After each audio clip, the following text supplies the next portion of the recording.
Hello everyone. So I hope आप सब लोग बहुत अच्छे होंगे। मैं भी बहुत अच्छी हूँ और मेरी तैयारी भी अच्छी चल रही है। बस मैं कभी कभी रिकॉर्ड नहीं कर पाती हूँ क्योंकि मैं पढ़ती रहती हूँ ना, फिर मेरे पास एक ही फ़ोन है, मैं उसी से पढ़ती हूँ। फिर मैं कभी कभी मुझे टाइम मिलता है तो मैं एक छोटा वीडियो रिकॉर्ड कर लेती हूँ। और आई होप आप लोगों की भी सीटेट की तैयारी बहुत ही अच्छी चल रही होगी। सो आज का जो टॉपिक था जो मैं पढ़ रही थी ना, वो पढ़ रही थी जीन पियाजे का टॉपिक।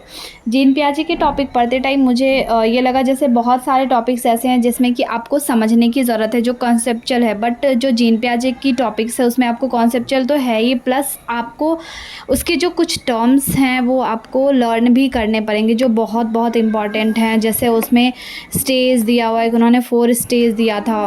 बहुत सारी चीज़ें हैं जो आपको पढ़नी पड़ेगी और थोड़ी सी लर्न करनी पड़ेगी। सो मैंने पहले यूट्यूब से पढ़ाई की, फिर उसके छोटा सा नोट्स बनाया है अभी।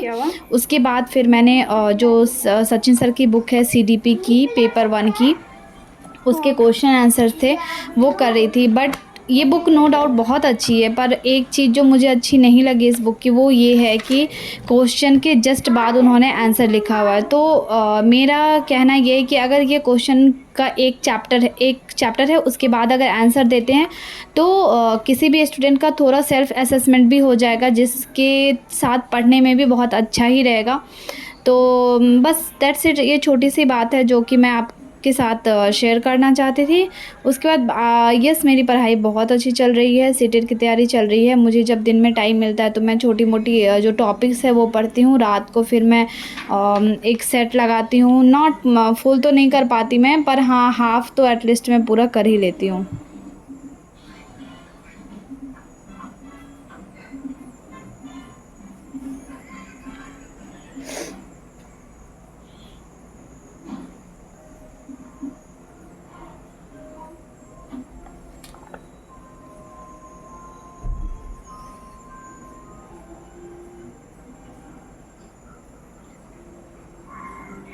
सो मैं आपको बताती हूँ कि आज मैंने जीन पियाजे के बारे में क्या क्या पढ़ाई किया है।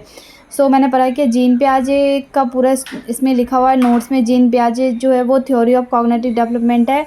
उसके जो प्रतिपादक थे वो जीन पियाजे थे, जो कि स्विट्ज़रलैंड से बिलोंग करते थे। उनका जो जन्म है, जो बर्थ ईयर, वो 1896 है।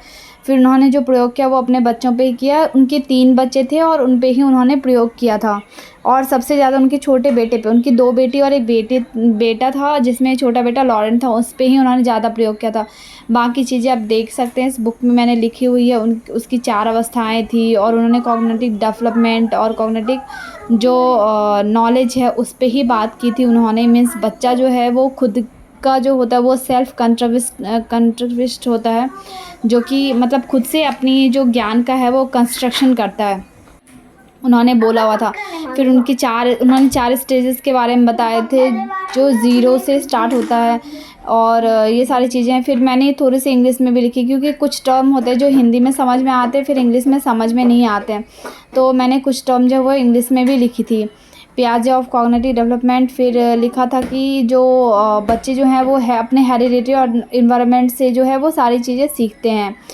फिर बच्चों को ही फादर ऑफ